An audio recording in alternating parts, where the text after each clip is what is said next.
আসসালামু আলাইকুম রহমতুল্লাহি ওবারাকাতু। আলহামদুলিল্লাহ, আলহামদুলিল্লাহি রব্বিল আলামিন। Welcome to my channel Ruhul Quran academy BD. Quran আমাদের আত্মার খাদ্য, কোরআন আমাদের প্রধান ধর্মগ্রন্থ। We are learning Arabic grammar with the help of English grammar. আমরা শিখছি ইংলিশ গ্রামারের সাহায্যে আরবি গ্রামার।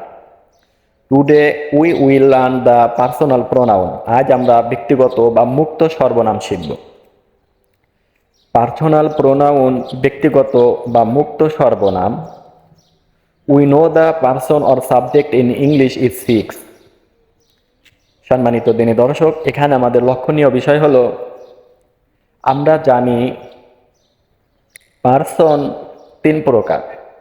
পার্সন তিন প্রকার এবং প্রত্যেকটা প্রকারেরই একবচন এবং বহুবচন রয়েছে, অর্থাৎ সিঙ্গুলার এবং প্লুরাল রয়েছে।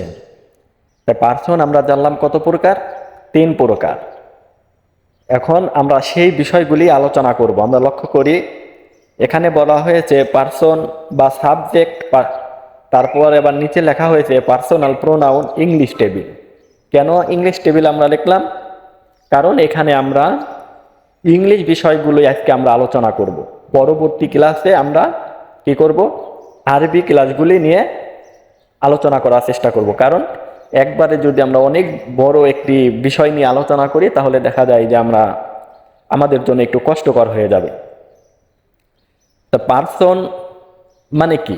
পার্সন শব্দের অর্থ হচ্ছে ব্যক্তি বা পুরুষ, আর সিঙ্গুলার মানে এক বচন, আর প্লুরাল মানে বহু বচন। এগুলি আমরা আরবিতেও শিখব। আজ আমরা ইংলিশের দিকে একটু নজর দিচ্ছি। পরবর্তীতে আমরা কি করব? তিনটাই একসাথে শেখার চেষ্টা করব। তাই ফার্স্ট পারসন আমরা লক্ষ্য করছি পারসনের নিচে ফার্স্ট পারসন। ফার্স্ট পারসন কাকে বলা হয়? এটার বাংলা হচ্ছে উত্তম পুরুষ। ফার্স্ট পারসনের বাংলা হচ্ছে উত্তম পুরুষ। আর এটার ব্যাখ্যা কি? যে কথা বলেন তাকে ফার্স্ট পারসন বলে, অর্থাৎ যিনি বক্তা তাকে ফার্স্ট পারসন বলে। যিনি কথা বলে থাকেন তাকে ফার্স্ট পারসন বলা হয়। তার নিচে আমরা লক্ষ্য করছি সেকেন্ড পারসন। পারসনের নিচে সেকেন্ড দেওয়া হয়েছে। এখানে এই শব্দগুলি দ্বারা আমরা সেকেন্ড পারসন বোঝানোর চেষ্টা করেছি। তাই সেকেন্ড পারসন কাকে বলে? আমরা যার সাথে কথা বলি, অর্থাৎ যিনি বক্তা, যিনি কথা বলেন তিনি হলেন ফার্স্ট পারসন, এবং বক্তা যার সাথে কথা বলেন তিনি হলেন সেকেন্ড পারসন। তিনি কি?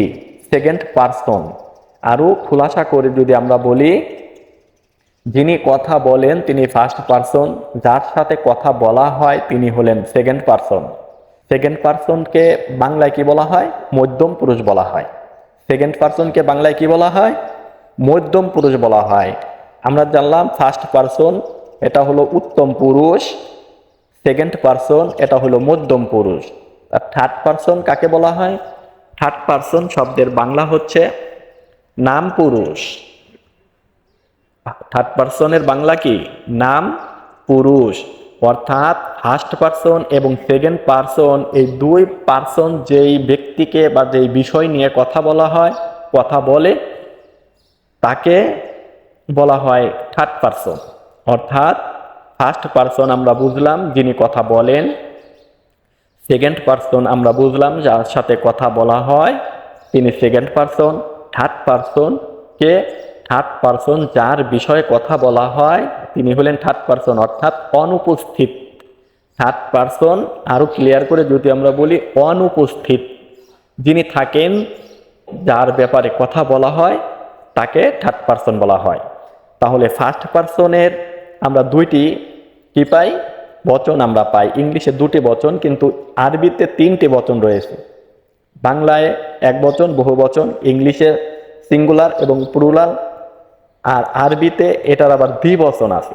কিন্তু আমরা ওগুলি শিখবো না। আমরা যেহেতু ইংলিশ গ্রামারের সঙ্গে মিল রেখে শেখার চেষ্টা করছি, তো ইংলিশ গ্রামারে যেগুলি আমরা পাবো ওইগুলি আমরা কি করব? ইংলিশ গ্রামারের সঙ্গে মিল রেখে আরবি গ্রামার থেকে ওগুলি আমরা শেখার চেষ্টা করব। তাই দ্বিবচনগুলি যেগুলি থাকবে ওই দ্বিবচনগুলো আমরা কোরআনুল কারিমের অর্থ যখন পড়ব তখন আমরা ওইটা প্রত্যেকটারই আমরা বলে বলে দিব যে এটা দ্বিবচন এটা স্ত্রীলিঙ্গ, এটা পুলিঙ্গ, এগুলি আমরা কোরআনুল কারীম শিখব, তখন আমরা এই বিষয়গুলি তুলে ধরবো ইনশাআল্লাহ। তাহলে ফার্স্ট পারসনের সিঙ্গুলার কি? আই।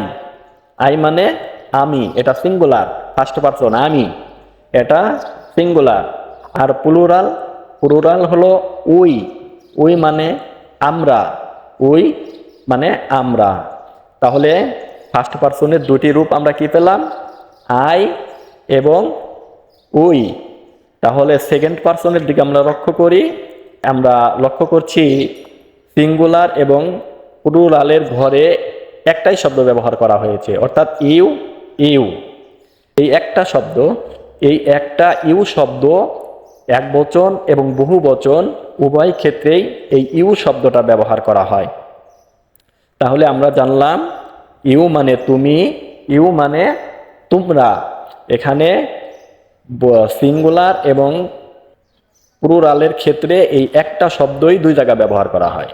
আমরা জানলাম ইউ সিঙ্গুলার এবং প্লুরাল এই দুইটা জায়গায় এই একটা শব্দ ব্যবহার করা হয়।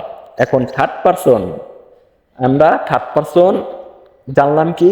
যিনি অনুপস্থিত থাকেন বা যার ব্যাপারে মন্তব্য করা হয় বা যার ব্যাপারে কথা বলা হয়, যেই বিষয়ের উপরে কথা বলা হয় তাকে থার্ড পারসন বলা হয়। তাহলে হি বা শি, হি অথবা শি মানে সে, দেই মানে তারা। তাহলে আমরা থার্ড পারসনে কি পেলাম? হি অথবা শি মানে সে, দেই মানে তারা। সম্মানিত দিনী দর্শক, আমরা আশা করতে পারি এখন যে এই টেবিলটা নিয়ে আমাদের আর কোনো সমস্যা থাকার কথা না। যদি কোনো সমস্যা থেকে থাকে, যদি আমার ক্লাসের কোনো উন্নত করার পরামর্শ আপনাদের চোখে ধরা পড়ে, তাহলে সেই বিষয়গুলি আমাকে অবশ্যই কমেন্টে জানাবেন। আমাদের আজকের কুইজ হচ্ছে ফেলে মাদি কাকে বলে।